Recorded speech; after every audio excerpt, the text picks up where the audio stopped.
하나님 말씀 나누겠습니다.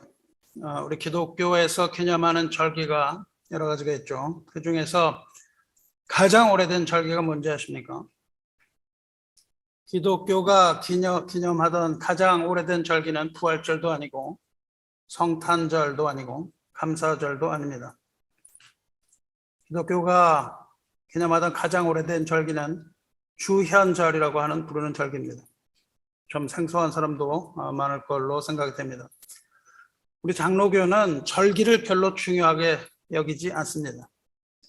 이러한 절기마다 날짜가 정확한 것도 아니고 절기 자체는 그리 중요한 것이 아니기 때문에 그렇습니다. 날짜로서의 절기는 중요하지 않기 때문에 절기를 반드시 지켜야 할 필요는 없지만 그 정신은 보존하고자 하는 겁니다. 성탄절은 예수 그리스도의 탄생을 기뻐하는 것이고 부활절은 예수 그리스도 안에서의 부활의 소망을 확인하는 것이며 감사절은 예수 그리스도의 구원의 은혜를 기억하면 됩니다. 이 중에 주현절이라는 절기가 있는데 매년 1월 6일에 시작합니다. 1월 6일에 시작해서 사순절이 시작되는 Ash Wednesday, 제 수요일까지입니다. 아주 긴 시간이죠. 지난 목요일이 주현절입니다. 1월 6일이 주현절 시작됐고 3월 2일까지 계속됩니다. 그러니까 지금은 주현절 기간이에요. 그 주현절부터 기념하는 기간에 속합니다. 20세기 들어와서 주현절이 재조명이 되기 시작하면서 교회 달력에 주현절이라는 것이 보이기 시작했어요. 근데 교회는 주현절 당일을 기념하기보다는 주현절이 지난 첫째 주일, 둘째 주일, 셋째 주일 이런 식으로 고난주간까지 매주 기념하기로 되어 있습니다. 주현이라는 단어는 한자어인데 주라는 것은 왕이라는 주, 주님이라는 주고요. 나타난다는 현입니다.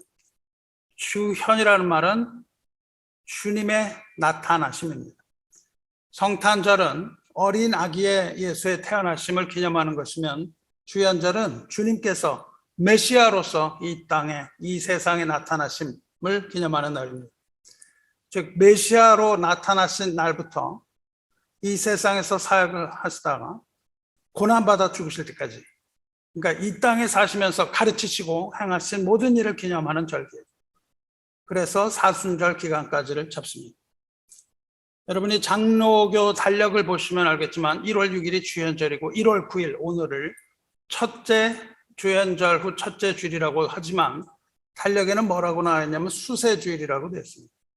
주현 후 첫 주일, 즉 수세주일 그렇게 되어 있어요. 주보에 보시면 제가 그렇게 썼습니다. 주님께서 세상에 처음 하신 일, 그것을 기념하는 것입니다. 주님께서 이 세상에서 처음 하신 일이 뭐냐면 가버나움이라는 곳을 가신 거고, 그 다음에 하신 일은 뭐냐면 세례 요한으로부터 세례를 받으신 일입니다. 그래서 메시아로서의 첫 발걸음, 첫 주현이 의미가 큰 겁니다. 세례 받으신 것은 하나님의 아들로서 이 세상에 자신을 드러내신 것이고 인류의 역사상에 가장 큰 정점을 찍은 날입니다. 예수님께서는 어두운 세상에 빛으로 나타나셨습니다. 빛으로 나타나시기 이전에 그동안에는 하나님의 말씀이 없었던 암흑기였어요. 여러분이 성경을 쭉 읽어보시면 아시겠지만 400여 년 동안 하나님의 말씀이 없었어요. 캄캄하고 죄로 가득한 이 세상에서 주님의 오심을 기다리던 사람들이 있었습니다. 그리고 마침내 하나님의 아들이 그 흑암을 뚫고 인간의 모습으로 이 땅에 오셨습니다. 빛으로 오셨지만 세상에 알아보지 못했죠. 하지만 주님께서는 그럼에도 불구하고 그 모습을 드러내시고 자신의 이름을 세상에 알리셨습니다. 그것이 바로 이 세례 요한으로 받은 세례의 모습입니다. 그것이 오늘 읽은 마가복음에 잘 기록되어 있죠. 마가복음을 보시면 9절에 그때에 예수께서 갈릴리 나사렛으로부터 와서 요단강에서 요한에게 세례를 받으시고 이렇게 기록되어 있습니다. 그때에, 이 그때라는 것은 대단히 중요합니다. 그때는 바로 앞절에서 기록한 바 광야에서 메시아의 길을 준비하는 세례 요한의 외침, 곧 죄 사함을 받게 하는 회개의 세례를 세례 요한이 전파할 그때입니다. 전파하고 있을 그때, 모든 육체가 하나님의 구원하심을 보리라. 이 독사의 자식들아, 누가 너에게 일러 장차 올 진노를 피하라 하더냐. 이렇게 세례 요한이 외칠 때, 이미 도끼가 나무 뿌리에 놓였으니 좋은 열매를 맺지 아니하는 나무마다 찍혀 불에 던져지리라. 이렇게 회개의 메시지를 전할 그때에, 이때는 세례 요한의 세례 사역이 박진감 넘치게 한창 진행되던 때예요. 그때라는 표현은 이제, 그때라는 단어로서 이제 인류 역사상 가장 위대한 역사적인 사건이 일어날 것이라는 암시고 강력한 기대감을 일으키게 하는 중요한 역할을 하는 단어입니다. 그때에는 모든 관심이 세례 요한에게 쏠려 있을 그때예요. 모든 관심이 이 흑암을 뚫고 이 어두운 세상에 한 줄기 빛이 나타나기 시작하는 그때에, 사람들의 관심이 세례 요한에게 쏠려 있을 그때에, 이제 세례 요한보다 훨씬 더 중요하고 심오한 사건이 일어날 것이며 그러한 인물의 등장을 예고하는 아주 강력한 표현입니다. 이것이 그거를 세례 요한의 사역을 딱 꺾고 넘어가는 그 중요한 단어예요. 그 바로 전에, 그때가 나오기 바로 전에 세례 요한이 이렇게 말합니다. 나보다 능력 많으신 이가 내 뒤에 오시나니 나는 굽혀 그의 신발끈을 풀기도 감당하지 못하겠노라. 나는 너희에게 물로 세례를 베풀었거니와 그는 너희에게 성령으로 세례를 베푸시리라. 그때에, 그렇게 나오는 거예요. 세례 요한이 지금 여기서 예고하고 있는 분, 세례 요한이 감히 감당하지 못하겠다 하던 그분이 곧 성령으로 세례를 베푸실 수 있는 유일한 분, 예수 그리스도였으며, 그때는 그 예수께서는 이제 갈릴리 나사렛에서 30년 동안의 그 삶을 청산하시고 이 세상에 자신의 이름을 드러내시는 아주 역사적인 순간입니다. 그래서 우리는 그때를 중요하게 생각을 합니다. 그것이 바로 하나님의 때입니다. 예수께서는 그 때를 기다리고 계셨습니다.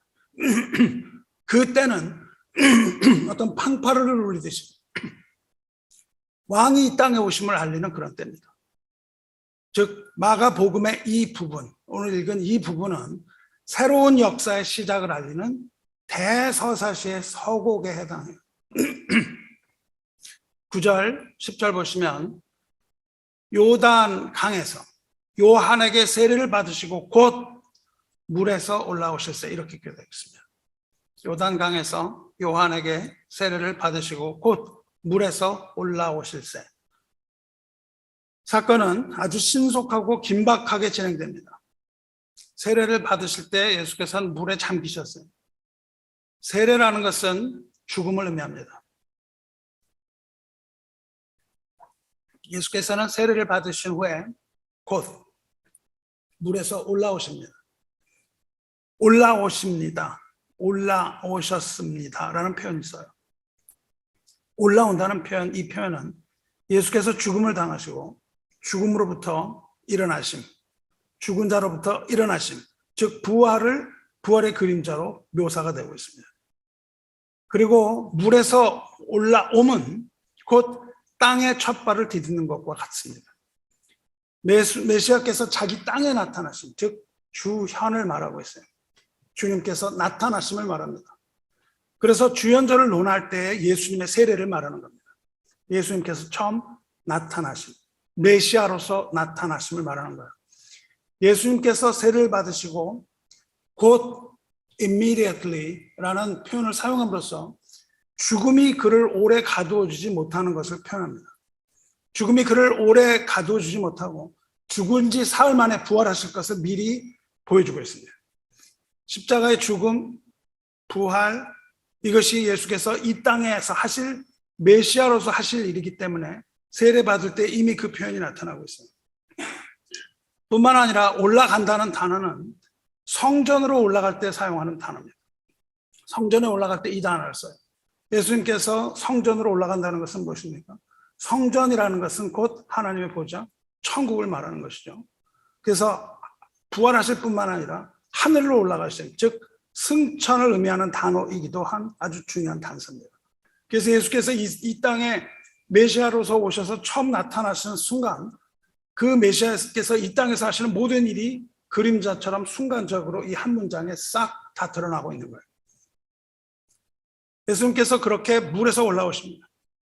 예수님께서 물에서 올라오셔서 두 눈을 딱 뜨셨을 때 두 가지 일을 봅니다. 예수님께서 보신 일이 두 가지예요. 10절 보면 곧 물에서 올라오실 때 하늘이 갈라짐과 성령이 비둘기같이 자기에게 내려오심을 보시더니, 예수님께서 올라오실 때 보신 일 두 가지, 그 중에 하나는 하늘이 갈라진 겁니다. 하늘이 갈라진 걸 보세요. 그리고 또 하나는 그 갈라진 하늘을 뚫고 성령이 비둘기같이 예수에게 내려오심, 이 두 가지를 보십니다. 이것은 그야말로 경천동지할 만큼 놀라운 일이 아닐 수 없습니다. 하늘과 땅이 창조된 이해로 하늘이 이렇게 갈라진 적이 없습니다. 성령이 내려오신 일도 없습니다. 유사일에 처음 있는 일인데, 이 일은 인류가 대우주적인 전기를 맞이하였음을 알리는 신호탄과 같은 겁니다. 하늘이 갈라지고 성령이 비둘기같이 내려오시는 이 장면, 이것은 우리가 눈으로 볼 수 있는 장면이죠. 예수께서는 이걸 보셨다고 되어 있습니다. 하늘이 갈라지고 성령이 비둘기같이 내려오심을 봐요. 이렇게 예수님을 중심으로 이러한 일들이, 이 시각적인 장면이 펼쳐지고 있는 동안 하늘에서 소리가 납니다. 하늘에서 소리가 나서 귀에 들리는 것이죠. 이 시청각적인 장면인 것이죠. 보이기도 하고 들리기도 하는 거예요. 이 시청각적인 장면을 여러분이 눈을 감고 상상의 나래를 펴서 그 요단강으로 가서 보시면 좋겠어요.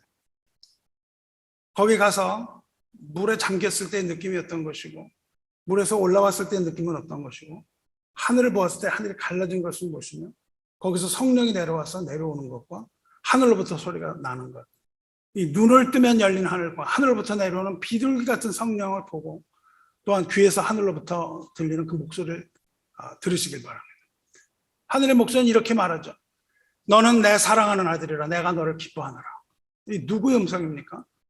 예수를 아들이라 부르는 음성은 곧 아버지의 음성인 것은 뭐 두말할 나위가 없는 것이죠. 그러니까 하늘로부터 아버지의 음성이 들렸다는 거예요. 하늘로부터 들리는 하나님 아버지의 음성입니다. 이 음성은 400여 년 이상 한 번도 들린 적이 없는 음성이에요. 하나님께서 말씀을 끊으시고 400여 년 동안 하나님 말씀하시지 않으셨기 때문입니다. 그리고 400여 년 만에 처음 입을 열어서 말씀을 하셨는데, 그것이 바로 너는 내 사랑하는 아들이라, 이 말씀을 하십니다. 이렇게 400년 만에 들린 음성은 살아계신 하나님의 음성입니다. 말라기 선지자 이후에 말씀을 끊으셨던 하나님께서 이제 다시 말씀하시기 시작한 겁니다. 이 일은 구약에서의 예언하신 말씀이 성취되는 것들이에요. 이것이 계속 다 구약의 말씀들이 성취되어 감을 보여주고 있어요. 구약에서 그렇게 될 것을, 그렇게 400년 이상 말씀이 없어질 것을 아모스 선지자를 통해서 예언하셨습니다. 아모스 8장 11절에 주 여호와의 말씀이니라. 보라, 날이 이를지라. 내가 기근을 땅에 보내리니 양식이 없어 주림이 아니요 물이 없어 가람이 아니요 여호와의 말씀을 듣지 못한 기갈이라. 사람이 이 바다에서 저 바다까지, 북쪽에서 동쪽까지 비틀거리며 여호와의 말씀을 구하려고 돌아다녀도 얻지 못하리니 그날에 아름다운 처녀와 젊은 남자가 다 갈아에 쓰러지리라. 이게 그 400년 동안의 이야기를 하는 거예요. 하나님께서 기근을 보내시고, 기근을 보내실 때 양식이 없어서 주림이 아니라는 거예요. 하나님의 말씀을 먹지 못해서 배가 고프고, 물이 없어서 가람이 아니라 하나님의 음성 듣지 못해서 목이 마르다는 겁니다. 이렇게 예언하신 말대로 말라기 선지자를 마지막으로 하나님의 계시가 단절됐습니다. 그리고 그 이후에 보내겠다고 하셨던 그 엘리야, 말라기를 마지막으로, 구약 성경의 마지막에 엘리야를 보내겠다고 하신 그 엘리야, 그 엘리야를 보내셨습니다. 그것이 바로 세례 요한이죠. 그렇게 세례 요한을 이제 보내시고, 세례 요한의 그 회개의 메시지가 주어지고, 잇따라서 곧 이어서 메시아이신 예수께서 이 세상에 나타나신 겁니다. 그렇게 연결이 되는 거예요. 그리고 예수님께서 물로부터 올라와서 땅에 첫 발을 디디신 그 순간, 그 땅에 나타나신 순간 하나님의 음성이 다시 들리기 시작하는 겁니다. 그 정막을 우리는 느껴야 되는 거예요. 그 오랜 정막 가운데 들리는 너는 내 사랑하는 아들이라 내가 너를 기뻐하노라 하는 이 음성을 들으시기 바랍니다. 이 목소리가 들렸는데 이 목소리 또한 이미 예언된 말씀입니다. 이렇게 하나님이 말씀하실 것이라는 것은 다윗을 통하여 예언하셨습니다. 시편 1편과 2편은 1, 2로 나눠졌지만 사실상 한 편이에요. 1, 2가 하나입니다. 1, 2는 메시아에 관한 이야기입니다. 시편은 모조리 거의 다 메시아에 대한 예언이라고 보셔야 됩니다. 그것을 서머리한 것, 시편 150편을 다 요약한 것이 1편, 2편에 다 들어있어요. 그 1편, 2편에서 무슨 말을 하시냐면 시편 1편, 2편은 무슨 얘기를 하고 있냐면 하나님의 아들을 보낼 것이다 이 얘기를 하고 계시는 거예요. 요약을 하면. 그래서 2편 7절에 이렇게 말씀하십니다. 내가 여호와의 명령을 전하노라. 여호와께서 내게 이르시되 너는 내 아들이라 오늘 내가 너를 낳았도다. 여기서 너가 메시아예요. 내가 여호와의 명령을 전하노라. 여호와께서 내게 이르시되 나는 메시아에게 아버지 하나님께서 말씀하시되 너는 내 아들이다 이렇게 말씀하실 것이라는 거예요. 그러니까 여호와께서 너는 내 아들을 이렇게 말씀하실 것이 시편 2편에서 예언이 되고 그것이 성취되는 것이 바로 오늘 읽은 마가복음입니다. 너는 내 아들이라고 말씀하실 것이며 너를 기뻐하노라 이렇게 말씀하시라는 것도 구약에서 다 예언이 되어 있는 거예요. 너를 내가 기뻐한다는 그 말씀이 메시아에게 들릴 것인데 그것 또한 구약에서 예언되어 있습니다. 누구를 통한 계시냐면 이사야 선지자를 통해서 예언이 되었습니다. 이사야도 거의 모두가 다 메시아에 관한 이야기예요. 오실 메시아에 관한 이야기입니다. 이사야 42장 1절에 이렇게 되어 있죠. 내가 붙드는 나의 종, 내 마음에 기뻐하는 자, 곧 내가 택한 사람을 보라. 내가 나의 영을 그에게 주었은즉 그가 이방의 정의를 베풀리라. 상한 갈대를 꺾지 아니하며 꺼져가는 등불을 끄지 아니하며 이렇게 말씀하세요. 여호와의 기뻐하는 종이라는 말씀을 하세요. 이것이 곧 메시아 예수 그리스도를 말하는 것은 두말할 필요가 없고 고난받는 종이라고 얘기하는데 이 고난받는 종이라고 하는 것이 바로 마가가 기록하는 마가복음 전체를 관통하는 핵심 주제예요. 그래서 마가는 그 얘기를 딱 합니다. 다윗이 얘기했던 것처럼 너는 내 사랑하는 아들이라 내가 너를 기뻐하노라. 이것은 무슨 얘기를 하고 있냐면 하나님의 아들인데 하나님의 아들이 고난받는 종으로서 이제 사역을 시작하신다. 그걸 선포하고 있어요. 그러니까 여러분이 구약을 꿰뚫고 있으면 이 말씀을 딱 읽으면 이 말씀이라고 하는 것을 깨달을 수 있어야 됩니다. 우리가 그것을 깨닫지 못하기 때문에 이런 설명이 구구절절 필요한 것이죠. 여러분이 구약을 관통하고 있으면 신약에서의 한 말씀을 딱 읽을 때 그것이 이것이 그 말씀이구나 하는 것을 바로 연결 지을 수가 있어야 되는 겁니다. 400년 동안 이 지연되었던 끊어졌던 하나님의 음성이 이제 다시 들리기 시작하는데 그 첫 음성이 곧 너는 내 아들이라 내가 너를 기뻐하노라 이거 시작됐잖아요. 이 소리는 분명히 살아계신 하나님의 이 세상을 향한 메시지입니다. 우리를 향한 메시지예요. 그것은 특별히 예수가 하나님의 독생자라는 것을 선포하면서 시작이 돼요.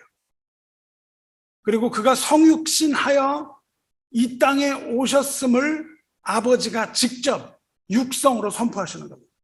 내 아들이 이제 이 땅에 나타났다라고 선포하시는 거예요. 이건 아주 신비스러운 장면이죠. 아주 신비스러운 장면이에요. 우리들에게는 아주 신비스럽고 깊은 소식입니다. 하지만 이것은 세상의 권세를 잡고 있는 악의 존재들에게는 아주 두려운 존재입니다. 아주 두려운 음성이에요. 왜냐하면 지금 읽은 그 시편 2편이요. 무슨 얘기 중에 그게 나오냐면 하나님의 아들을 대적하는 세력에게 하나님께서 치명타를 날리겠다. 이 이야기를 하면서 그 얘기를 하세요. 아들이 나타날 때 그 세상의 악한 세력은 이제 멸망할 것이라는 이야기를 하면서 그 말씀을 하시기 때문에 그렇습니다. 그러니까 너는 내 사랑하는 아들이라는 음성을 듣는 순간 마귀는 두려움에 떠는 겁니다. 그분이 이 땅에 오심이 그에게는 아주 위협적인 순간이 되는 거예요. 시편 2편이 이렇게 시작해요. 어찌하여 이방 나라들이 분노하며 민족들이 헛된 일을 꾸미는가. 세상의 군왕들이 나서며 관원들이 서로 꾀하여 여호와와 그의 기름 부은 받은 자를 대적하며 우리가 그들의 맹것을 끊고 그에게 걸박을 벗어버리고자 하는 것. 이것은 마귀와 적그리스도가 그리스도를 대적하고 하나님을 대적하고 하나님의 백성을 대적하는 부분입니다. 이 편이 그렇게 시작을 해요. 마귀가 하나님을 대적하는 것으로 시작하는데 그 후에 하나님과 하나님의 비웃음과 진노로 이어집니다. 하나님이 그것에 대하여 아주 진노하세요. 하늘에 계신 이가 웃으시며 주께서 그들을 비웃으시로다. 그때 분을 바라며 진노하사 그들을 놀라게 하여 이르시기를 내가 나의 왕을 내 거룩한 산 시온에 세웠다. 이렇게 선포하시고요. 그리고 지금 그 말씀하시는 겁니다. 내가 여호와의 명령을 전하노라. 여호와께서 내게 이르시되 너는 내 아들이라. 이 말씀을 하시기 때문에 그렇습니다. 그렇게 말씀하시고 뭐라고 그러십니까? 오늘 내가 너를 낳았도다. 내게 구하라. 내가 이방 나라를 내 유업으로 주리니 내 소유가 땅끝까지 이르로다. 내가 철장으로 그들을 깨뜨리며. 이렇게 말씀하세요. 철장이라는 것은 왕이 손에 들고 있는 그 셉터를 말합니다. 손에 들고 있는 이건 왕의 왕권을 말해요. 왕권으로서 그들을 철장으로 깨뜨릴 것이므로 질그릇같이 부수리라. 이 말씀을 하십니다. 하나님과 하나님의 백성을 대적하는 마귀는 이 음성을 듣고 혼비백산할 수밖에 없는 겁니다. 세상에 너는 내 사랑하는 아들이라 이 음성이 들리는 순간 메시아가 이 땅에 도래하심을 알리는 것이고 이 땅에 오시는 왕 중의 왕이신 메시아께서 철장으로 그들을 질그릇같이 부수어 깨뜨리실 것이 이미 예언되어 있기 때문에 그렇습니다. 참으로 예수께서 이 세상에 나타나시면 그 백성을 구원하시는 것뿐만 아니라 마귀와 어둠의 세력을 잔멸하기 위해서입니다. 그래서 예수께서 이 세례를 받으시는 이 장면 이후에 이어지는 것이 바로 마귀의 시험입니다. 이것이 끝나고 바로 마귀의 시험이 이어져요. 마가는 예수님께서 40일 동안 광야에서 시험 받으신 일을 기록합니다. 그런데 마가는 그것을 장황하게 기록하지 않아요. 마가는 간략하게 두 줄로 끝내버립니다. 마귀의 시험이 그냥 두 줄로 끝나버려요. 거기에서. 이것이 바로 마가가 지금 전하고자 하는 메시지예요. 이 세례 장면은 참으로 신비하고 아름다운 장면입니다. 그때 요단강에서 우리는 물 위로 올라오시는 예수님을 봅니다. 그리고 하늘에서 내려오시는 성령을 봐요. 동시에 하늘에서부터 들려오는 하나님의 음성을, 아버지의 음성을 듣습니다. 성부와 성자와 성령, 이 삼위의 하나님이 한 자리에 모이심을 볼 수 있습니다. 이 삼위의 하나님은 어떨 때는 아버지였다가 아버지가 갑자기 모습을 변해서 아들이 되었다가 아들이 갑자기 모습을 변해서 성령이 되는 그런 하나님이 아닙니다. 그렇게 설명하는 것은 모두 이단적인 설명입니다. 뭐 이런 설명 있잖아요. 뭐 물이 끓을 때는 증기였고 차가워지면 얼음이고 그것이 실온에서는 물이다. 이렇게 설명하는 것은 성삼위 하나를 설명하는 게 아니에요. 왜냐하면 증기면서 물이면서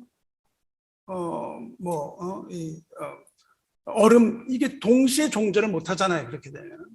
그래서 그렇게 설명할 수가 없습니다. 성삼위 하나님은 설명하지 못해요. 다만 이렇게 말씀을 보면서 우리가 그것을 믿을 뿐입니다. 삼위 하나님은 때를 따라 모습을 바꾸는 트랜스포머가 아니고 동시에 하나로 존재하는 삼위 하나님인 것을 우리는 여기서 볼 수 있어요. 예수님의 세례식의 의미는요, 예수께서 하나님의 아들로 인준을 받는 공식 행사입니다. 예수께서 세상에 나타나신 그날 성삼위 하나님께서 한자리에 모두 모이셔서 예수님께서 하나님의 아들이며 세상을 구원할 구원자이심을 분명하게 확증하고 증언하신 거예요. 인을 딱 치신 겁니다. 메시아께서 이 땅에 나타나심을 증거하는 거예요. 성육신 하신 아들을 아버지께서 기쁨으로 택하셨다는 그 사실이 공적으로 온 세상에 다 선포되는 거예요. 그리고 그 선포의 증거로서 아버지께서 아버지의 성령으로 하늘을 찢고 강림하심으로 성령의 기름 부음이 있는 겁니다.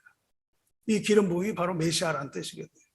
성령의 기름 부음이 있었고 거기에 동시에 하나님 아버지의 육성의 증언이 있었고 예수께서 부활하심이 한꺼번에 보이는 아주 놀라운 장면입니다. 예수께서 메시아라는 장면을, 이 메시아이심을, 그 사실을 확실하게 증거한 한 자리예요. 그런데 우리가 여기서 주목할 일이 하나 있습니다. 예수께서 보신 것은 이 자리에 세 가지를 보잖아요. 성부, 성자, 성령 세 하늘, 삼위 하나를 보는데 여기서 우리가 주목하는 것은 예수께서 보신 그 하늘이 갈라졌다는 겁니다. 하늘이 갈라졌어요. 예수께서 물에서 올라오실 때 하늘이 갈라졌습니다. 마태나 누가는 하늘이 열렸다고 기록해요. 마가는 하늘이 열렸다고 표현하지 않고 갈라졌다고 얘기합니다. 하늘이 갈라졌어요. 갈라졌다는 말이 무엇입니까? 갈라졌다는 말을 원어로 읽으면 헬라어로 스키조라고 부릅니다. 스키조. 아주 스키조라는 게 아주 폭력적인 단어입니다. 폭력적이고 아주 파괴적인 단어. 스키조는 무엇을 갈갈이 찢는다는 뜻입니다. 찢어버려요. 영어로 가위를 뭐라고 합니까? scissors. scissors 어떻게 읽어요? scissors라고 읽을 수 있어요. scissors. S-C-I-S-S-Or입니다. 스키저예요. 스키저인데 스키저를 우리가 시저라고 그럴 때 시저 그렇게 얘기하시면 안 되고요. Caesars라고 부르셔야 돼요. 항상. A pair of scissors 그렇게 부르죠. 날이 두 개가 한 페어로 있어서 종이를 자르거든요. 그 scissors라는 것은 뭐냐면 뭐를 이렇게 찢는 도구예요. 스키조프레니아라는 병이 있습니다. 스키조프레니아는 정신분열증이라고 하죠. 환청을 듣거나 환상을 보는 정신분열증. 스키조프레니아는 스키조라는 단어와 프렌이라는 단어 섞은 건데, 합성어인데, 스키조는 말씀드린 것처럼 찢는다는 거고요. 프레니아는 심장을 말해요. 프레인. 마음을 말해요. 마음을 찢는 거예요. 마음이 찢어지는 병이 정신분열증입니다. 우리 정신이 찢어져요. 스키조프레니아는 마음을 갈라놓는 거, 마음을 찢어놓는 병, 정신분열증입니다. 저는 스키조는 뭘 찢는다는 동사예요. 예수께서 물에서 올라오실 때 하늘이 찢어졌어요. 창세기를 보시면 둘째 날 하늘을 지실 때 하나님이 궁창을 지십니다. 궁창 위 물, 궁창 아래 물. 물이 두 가지가 있습니다. 하늘에 물이 두 개였어요. 둘로 나눠져 있었어요. 그러니까 땅에 물이 있었고 하늘에 물이 있었습니다. 그 궁창으로 갈라놨습니다. 그 물 사이에 있는 게 하늘이에요. 물과 물 사이에 있는 게 하늘입니다. 우리가 우리 세계관으로 볼 때는 좀 알기 어려운 거죠. 이 창세기의 세계관을 보면요, 이 자연적인 세계가 땅이고요, 하나님의 계시는 초자연적인 계시, 그게 하늘입니다. 땅과 천국이 나눠져 있어요. 그렇게 나누어져서 땅과 천국을 봉하고 있는 게 하늘이에요. 하늘이 하나님과 우리를 가로지르고 있습니다. 가로막고 있습니다. 이것을 창세기에서는 하나님께서 휘장을 두르셨다고 되어 있어요.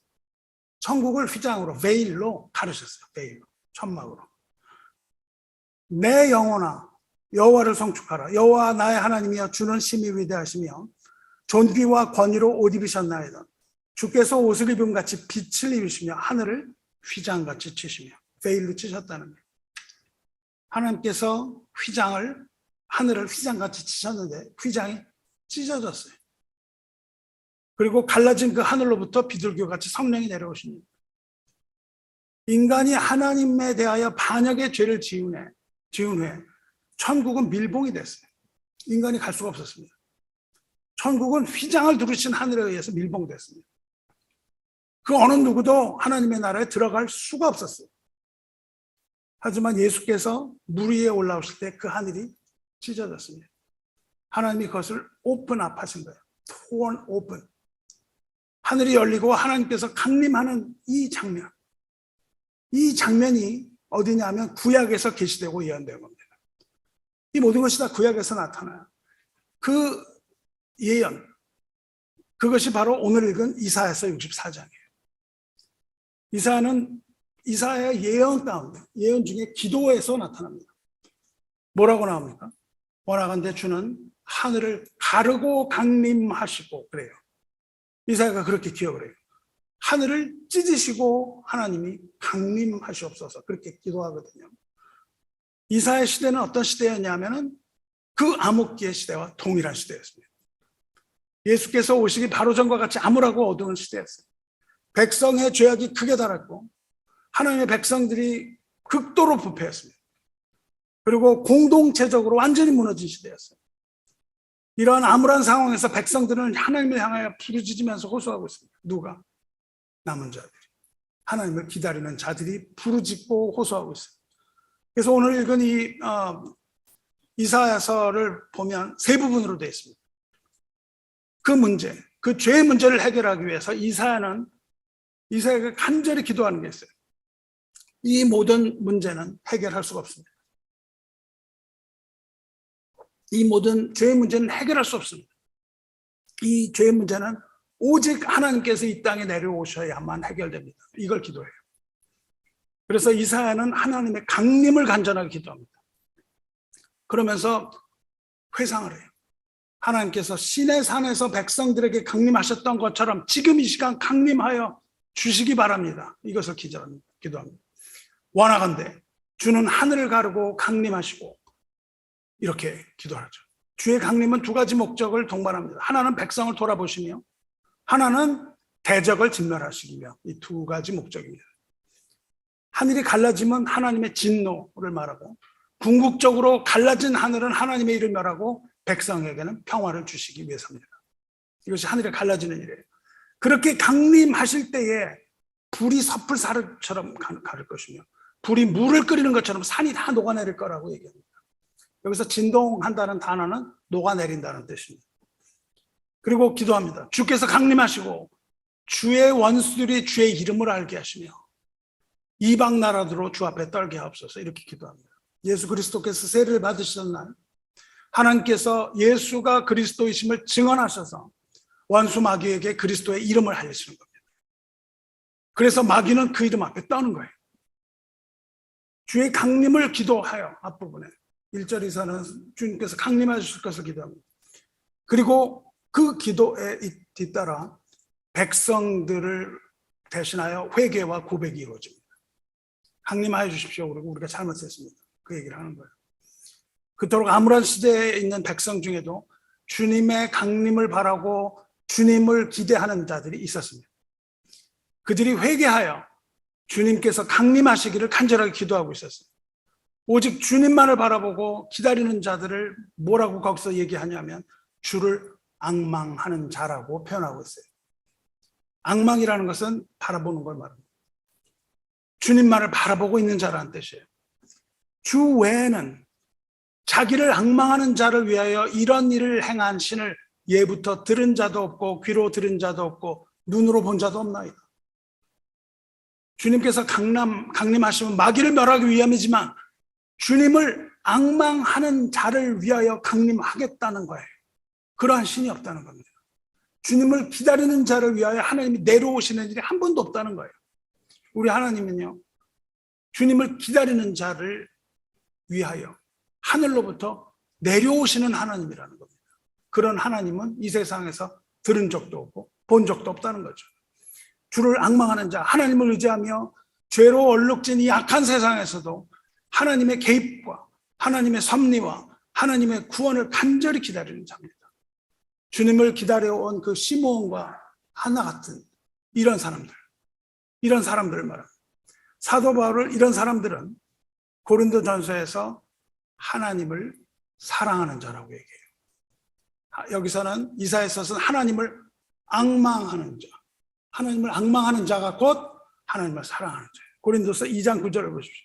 기록된 바 하나님이 자기를 사랑하는 자들을 위하여 예비하신 모든 것은 눈으로 보지 못하고 귀로 듣지 못하고 사람의 마음으로 생각하지도 못하였다 함과 같으니라. 그러니까 자기를 사랑하는 자들, 하나님을 사랑하는 자들을 위하여 하나님 모든 걸 다 쏟아 부으신다는 겁니다.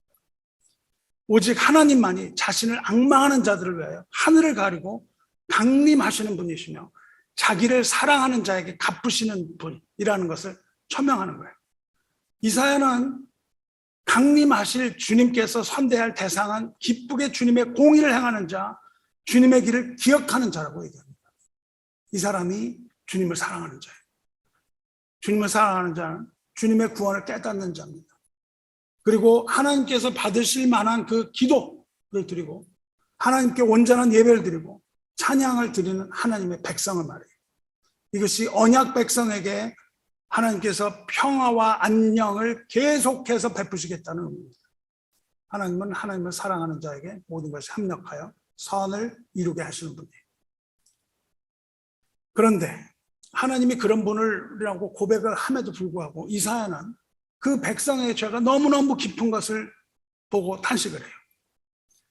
주께서는 선대하시거늘 우리가 범죄함으로 주께서 진노하셨사오며 이 현상이 오래되었사오니 우리가 어찌 구원을 얻을 수 있사오리까.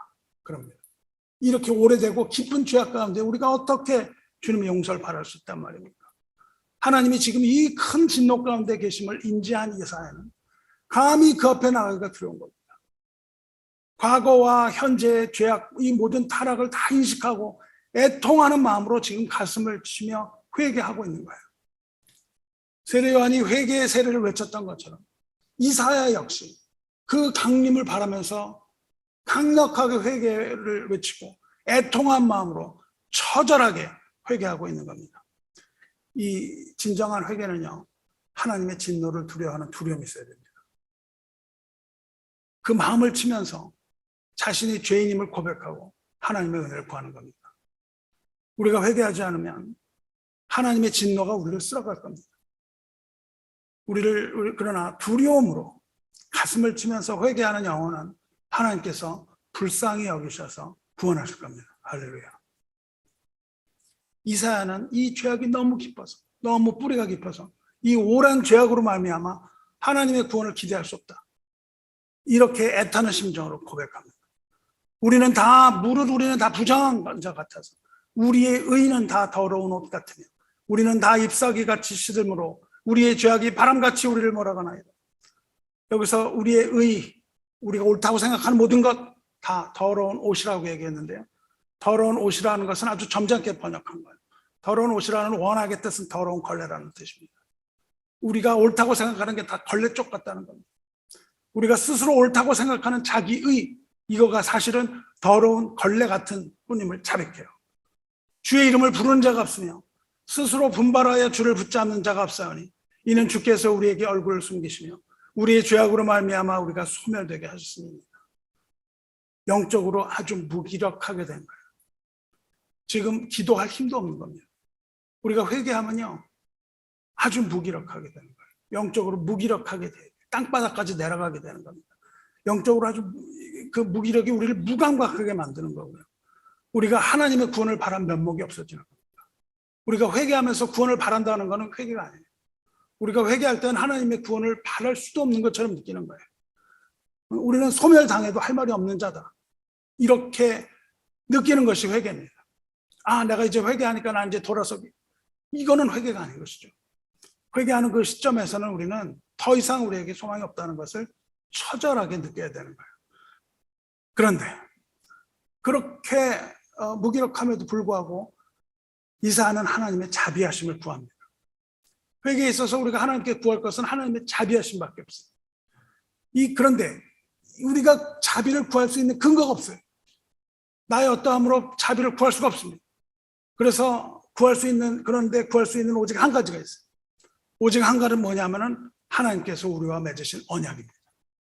하나님이 우리와 하신 약속, 이거밖에 없어요. 우리는 언약의 백성이며 언약 가운데 하나님의 자녀가 되었음을 가지고 변론해야 돼요. 우리가 하나님, 우리도 그래도 좀 이 정도면 괜찮지 않습니까? 이렇게 변론할 수가 없어요. 그렇게 변론하는 게 아니고요, 하나님께서 그렇게 약속하셨잖아요 라는 것을 내놔야 돼요. 그게 우리가 내놓을 수 있는 오직 유일한 카드입니다. 하나님께서 이미 약속하신 그거 다시 보세요. 이 카드밖에 없어요. 그래서 9절에는 이렇게 합니다. 여호와여, 이제 주는 우리 아버지시니다라고 고백하는 거예요. 하나님이 우리 아버지라는 겁니다. 우리는 진흙이요 주는 토기장이시니 우리는 다 주의 손으로 지으신 것입니다. 하나님은요, 우리의 언약 가운데, 맺으신 언약 가운데 우리 아버지고 우리는 그의 자녀라는 거예요. 그래서 우리가 회개하는 가운데 부를 수 있는 유일한 이름은 아버지밖에 없습니다. 아버지 외에는 할 말이 없는 거예요. 아버지만 외칠 수 있는 겁니다. 그리고 여기서 우리는 진흙이고 아버지는 토기장, 즉 우리는 창조주 하나님의 자녀임을 변증해요. 토기정의와 진흙이라는 것은 창조주와 피조물, 즉 하나님의 절대 주권을 말합니다. 하나님의 절대 주권이에요. 성도 여러분, 우리는 우리 존재 자체가 하나님의 손 안에 있는 걸 인정해야 됩니다. 우리가 구원받을 수 있는 유일한 근거는 하나님의 절대 주권 때문이에요. 하나님의 절대 주권이 아니고서는 저와 여러분을 구원하실 하등의 이유가 없습니다. 전혀 이유가 없어요. 다 모두가 죄인이기 때문에 그렇습니다. 구원은 우리의 어떠함에 있지 않아요. 구원은 오직 우리를 지으신 하나님에게만 있습니다. 우리가 하나님의 절대 주권을 인정하지 않는 자면 우리는 구원받을 수 없습니다. 우리는 구원받을 수 없고 모두 멸망의 길을 거둘 수밖에 없는 거예요. 모두가 다 자기의 의를 내려놓아야 됩니다. 우리가 나의 의로, 내가 옳다고 생각하는 것이 더러운 걸레 조각인 것을 알아야 되는 거예요. 주님의 절대 주권을 인정하고 진정한 하나님의 자녀가 되시기를 주님의 이름으로 축원합니다. 이사야는 하나님이 우리 아버지라는 것을 확인하고 우리가 하나님의 자녀인 것을 확인한 후에는 이번에는 우리가 하나님의 백성이고 하나님의 우리의 하나님, 우리의 왕이심을 가지고 변론해요. 여호와여 9절에 분노하지 마시오며 죄악을 영원히 기억하지 마시옵소서. 구하오니 보시옵소서 보시옵소서. 우리는 다 주의 백성이니이다 그러잖아요. 좀 아까 하나님 우리 아버지이니이다. 우리는 주의 백성이니이다 이렇게 얘기하죠. 주의 백성이라는 것은 하나님의 언약 관계에 있는 사람들 말합니다. 하나님께서 언약을 맺으셨으니 그 언약을 기억하시고 그 언약을 깨뜨리지 마옵소서라는 외원입니다. 하나님께서는 그 언약 때문에 진노를 돌이키시는 겁니다. 우리가 잘못을 해도요, 하나님의 약속 때문에 진노를 돌이키시는 거예요. 때때로 그 언약 때문에 우리에게 벌을 주시기도 합니다. 우리가 벌을 받는 이유도 하나님께서 언약을 맺으셨기 때문에, 백성이요 자녀이기 때문에 그렇습니다. 그렇지만 그 벌은 우리가 견딜 만한 정도까지만 주십니다. 그리고 그 진노를 푸시고 용서하시는 것이죠.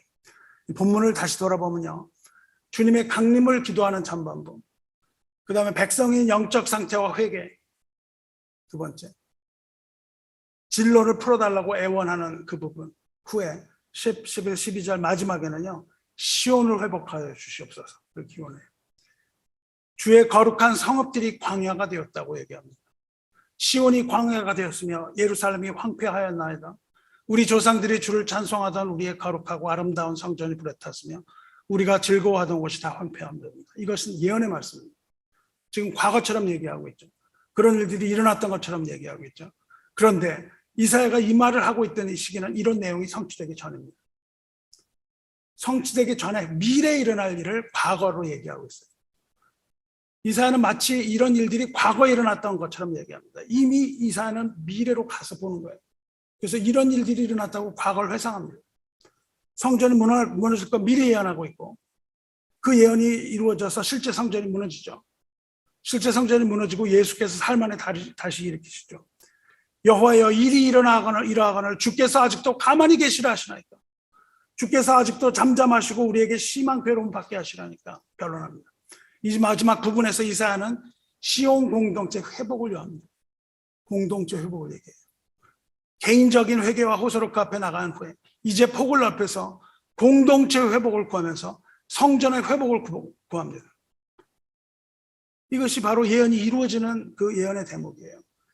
이제 이사야는 이사야서 6장으로 된 그 이사야의 대미를 장식하는 그 시점에서 하나님 나라의 회복, 하나님의 영광을 아주 중점적으로 다뤄요. 이러한 공동체 회복에 관하여 공동체적인 회복, 무너진 성전의 회복, 주 그리스도를 머리로 하는 교회의 탄생을 의미합니다. 이것이 이루어지는 것이 교회의 탄생이에요. 그것이 바로 마가복음에서 나타난 이 세례가 나타난 그때입니다. 시온 공동체의 회복, 이것은 이스라엘의 회복과 더불어서 교회의 탄생을 말하고, 더 나아가서 예수 그리스도의 재림 때에 완성될 하나님 나라의 완전한 회복을 말합니다. 이 모든 것이 다 예언되어 있어요. 이사와 같이 여러분도 하나님의 임재를 기다리시기 바랍니다. 우리 예배에서 하나님의 임재가 있어야 됩니다. 임재가 없는 예배가 무슨 소용이 있겠습니까? 그렇게 기도하기 원합니다.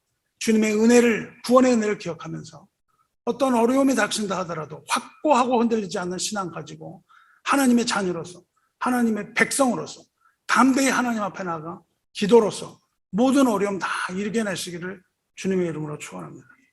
사랑하는 성도 여러분, 이 유사 이래로 하늘이 열렸던 적, 하늘이 찢어진 것은 처음이지만 열렸던 적이 있어요. 하늘이 열렸던 적이 두 번 있습니다. 하늘이 열렸던 첫 번째는 노아의 홍수 때입니다. 하늘의 문이 열리고 하늘 위의 모든 물이 지상에 쏟아졌다고 되어 있어요. 하늘의 문이 열렸습니다. 두 번째 하늘이 열렸던 것은 소돔과 고모라의 예언 때입니다.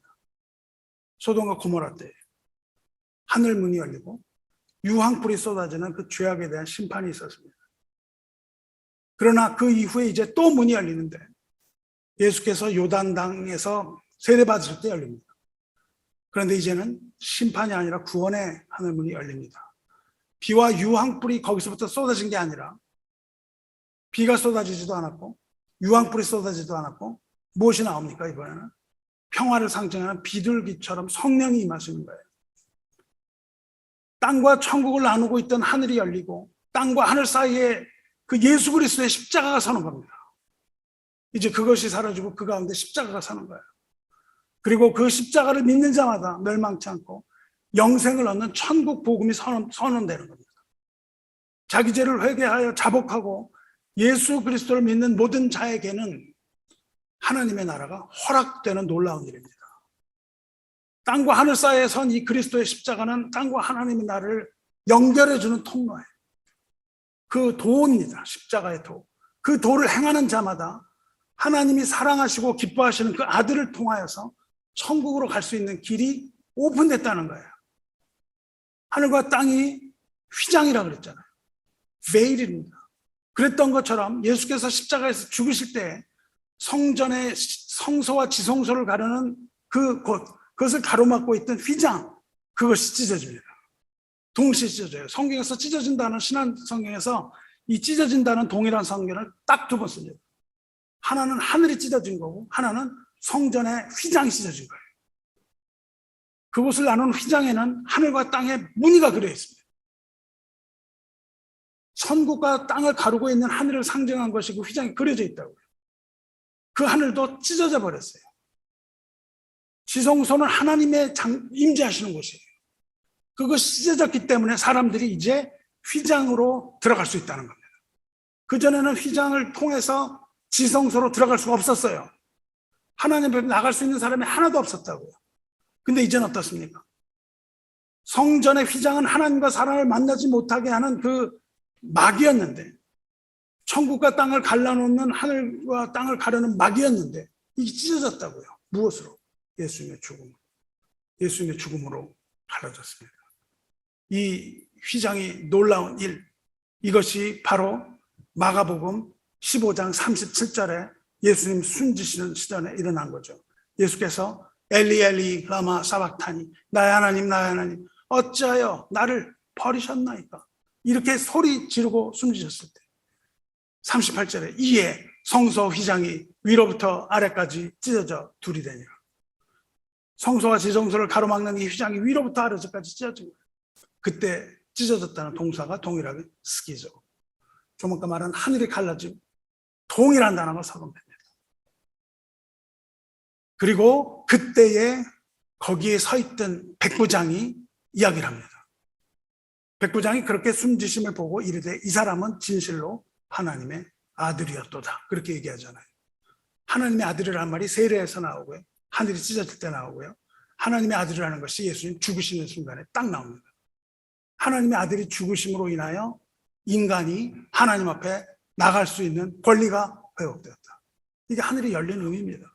예수께서 물에 올라오실 때 하늘이 갈라진 것 같이 예수께서 십자가에서 그 영혼을 아버지께 바치실 때에 성소의 휘장이 갈라진 거예요. 예수께서 물에서 올라오실 때 같이 너는 내 사랑하는 아들이라 하는 그 증언이 있었던 것처럼 예수께서 십자가에서 숨지실 때 이 사람은 진실로 하나님의 아들이었다 하는 인간의 증언이 있습니다. 하나님께서 증언하시고 예수님께서 죽으실 때 인간이 증언하는 거예요. 믿지 않는 자가 증언합니다. 이것이 아주 놀라운 사실이죠. 하늘이 찢어져서 천국문이 열린 것처럼 지성소의 휘장이 찢어져서 지성소로 들어가는 문이 열린 겁니다. 할렐루야. 과거에 우리가 하나님 앞에 나가는 것을 가로막고 있던 하늘의 휘장과 지성소의 휘장이 다 찢어졌습니다. 그러므로 우리는 어떻게 된 겁니까? 우리는 이제 하나님 앞에 나아갈 수가 있게 된 겁니다.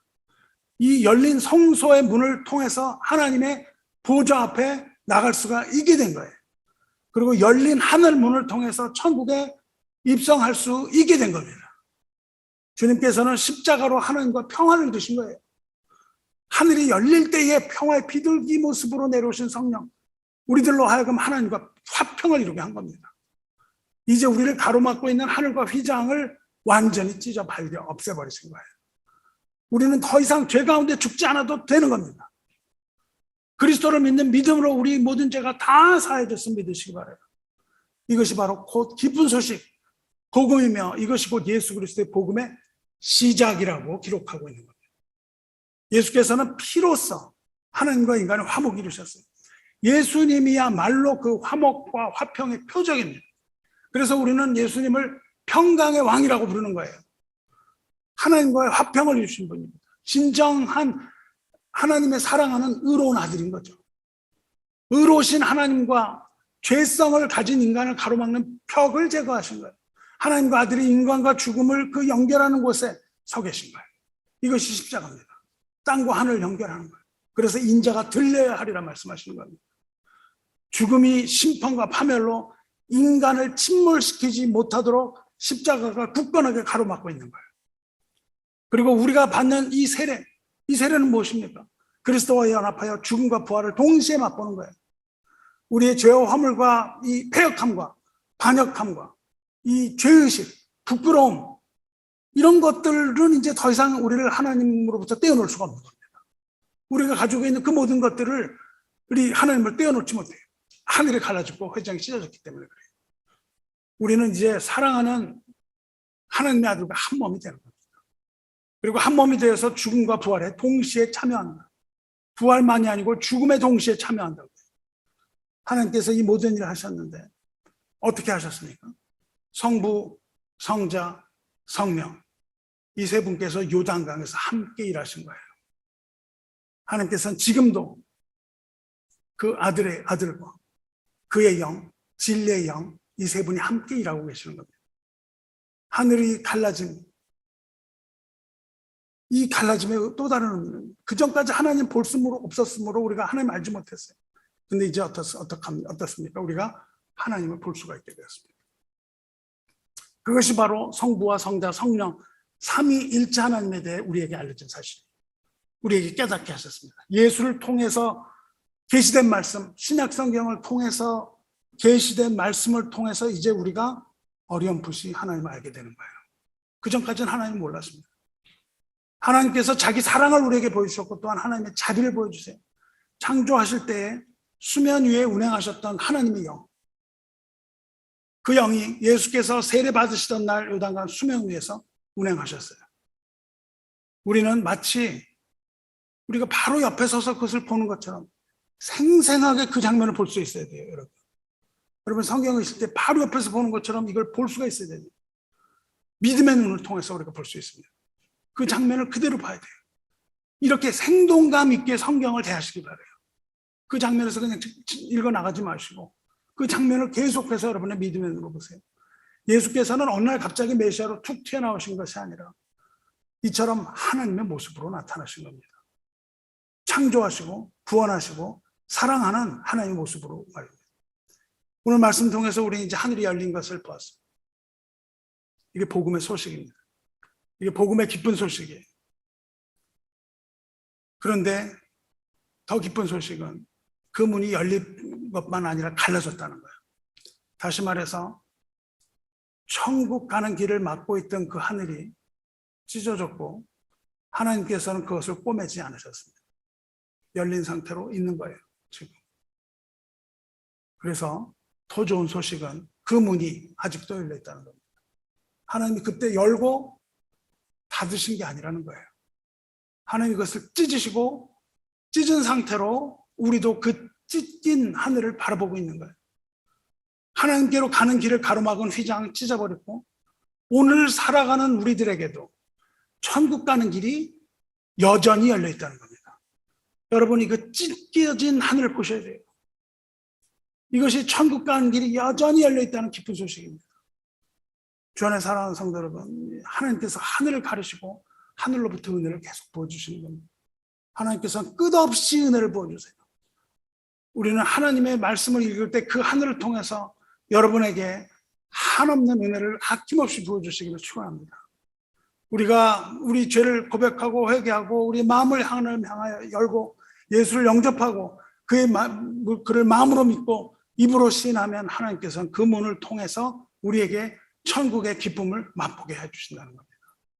그리고 우리에게 성령을 부어주시는 겁니다. 우리의 머리 대신 예수께 성령을 부으셨기 때문에, 기름을 부으셨기 때문에 우리에게도 기름이 부어지는 거예요. 우리에게 구원자가 되시고 우리의 죄를 씻겨주시고 우리를 형제라 부르시고 우리를 친구라고 부르시는 겁니다. 그러므로 우리는 이제 담대하게, 여러분, 구원의 확신을 가지고 주님의 보좌 앞에 나가시기 바랍니다. 여러분을 의지하면 확신을 가질 수가 없어요. 내일 어떻게 될지 어떻게 합니까? 오직 하나님만을 의지하고 하나님 주권을 인정해야 돼요. 성도 여러분, 들으시기 바랍니다. 잘 들으시기 바랍니다. 여러분도 그렇지만 제가 이제 이 세상 갈 길 다 마치고 땅 위에 쓰러지는 날이 있습니다. 우리는 영원히 서 있지 못해요. 서 있고 싶어도 서 있지 못합니다. 땅 위에 쓰러지는 그날에 하늘로부터 소리가 들리는 겁니다. 저는 분명 하늘로부터 이런 음성을 듣게 될 걸 확신합니다. 너는 내 사랑하는 아들이라, 내가 너를 기뻐하노라. 그렇게 나에게 말씀을 하세요. 왜? 내가 뭔데 나한테 하나님이 그렇게 말씀하십니까? 왜냐하면 내가 주님과 연합된 것을 믿기 때문에 그렇습니다. 주님과 내가 하나이기 때문에 그런 걸 믿어요. 그래서 나같이 보잘것없는 존재에게도 하나님께서는 너는 내 사랑하는 아들이다, 내가 너를 기뻐한다, 이렇게 말씀하시는 겁니다. 여러분도 믿음으로 이와 같은 음성 들으시기를 주님의 이름으로 축원합니다. 이 음성을 우리 들어야 됩니다. 말씀 맺겠습니다. 주 안에 사랑하는 성도 형제 자매 여러분, 사랑과 자비 하나님은 우리 주 예수께서 영광 가운데 다시 오셔서 하나님의 공의로 이 세상을 심판하시는 그날까지 그 찢어진 하늘을 그대로 놓아두실 겁니다. 그러나 그 후에 그 문이 닫히는 겁니다. 예수께서 다시 오셔서 우리가 그 안으로 들어간 후에 그 문은 닫힐 것이고 그 닫힌 문을 열 수 있는 자는 아무도 없습니다. 그 어느 누구도 하늘에 들어갈 수 있는 이는 없는 겁니다. 왜냐하면 이 세상은 불타 없어질 것이기 때문이에요. 이것이 주 현재의 의미입니다. 예수께서 세례 받으신 의미예요. 주님이 세상에 나타나신 결과입니다. 저와 여러분이 눈 감게 되는 그날 갈라진 하늘을 바라볼 수 있게 되길 바랍니다. 갈라진 하늘을 바라보고 그 하늘로부터 거룩한 하나님의 천사들이 내려와서 저와 여러분의 영혼을 들어서 천국으로 들어가게 하시고 하나님의 임재 앞에, 하나님의 보좌 앞에 세우는 것을 우리 사랑하는 형제들과 교회와 함께 보게 되기를 주님의 이름으로 축원합니다. 기도하겠습니다. 은혜와 사랑이 충만하신 하나님 아버지, 세상을 이처럼 사랑하사 속생자를 세상에 나타나게 하시고 그를 믿는 자마다 멸망치 않고 영생 얻게 하신 하나님, 하늘 가르고 비둘기와 같이 강림하신 성령께서 오늘 이 시간도 우리에게 하늘의 은혜를 쏟아부어 주시며 주 안에서 하나님과 누리는 화평을 허락하여 주신 그 은혜를 감사하여 우리가 주님의 복음을 전하려 하오니 하늘 문을 여셨던 것처럼 복음의 전도의 문 또한 열어주셔서 이런 영혼이 주 앞에 돌아와 생명 얻게 하여 주시기 원합니다. 찢으신 그 하늘 휘장을 꺼매지 아니하시고 지금까지 열어두셔서 우리도 그 하늘 문으로 들어가게 하시오니 우리로 하여금 죄를 자복할 마음과 회개할 마음을 주셔서 우리가 하나님의 자녀로서 거룩한 삶을 살 수 있는 길을 회복하여 주시옵소서. 자비로우신 하나님, 우리를 구원하셨사오니 잃었던 생명을 찾았고 또한 우리가 광명을 찾았나이다. 주님의 자비로 우리의 죄를 용서하셨사오니 이제 주님과 함께 깨어있게 하여 주시고 우리로 부활에 참여하게 하여 주시옵소서. 깊고 깊은 성령의 능력을 체험하게 하사 여기에 있는 우리들이 모두 다 하나님의 신비 또한 경험하게 하여 주시옵소서. 우리의 교만하고 곧은 목을 꺾으시고 주님의 온유와 겸손으로 채우셔서 하나님 나라의 백성으로 살아가게 하여 주시옵소서. 주님께서 십자가로 하나님과의 화목을 회복시켜 주셨사오니 우리들도 서로 사랑하며 서로 화목을 이루게 하여 주시옵소서. 하늘 보좌를 떠나 이 세상에 오셔서 십자가를 지시고 죽은 자 가운데서 일어나시며 이제 곧 구름 가운데 다시 나타나사 우리의 구원을 온전하고 영원하게 하실 우리 주 예수 그리스도의 이름으로 간절히 기도드리옵나이다. 아멘.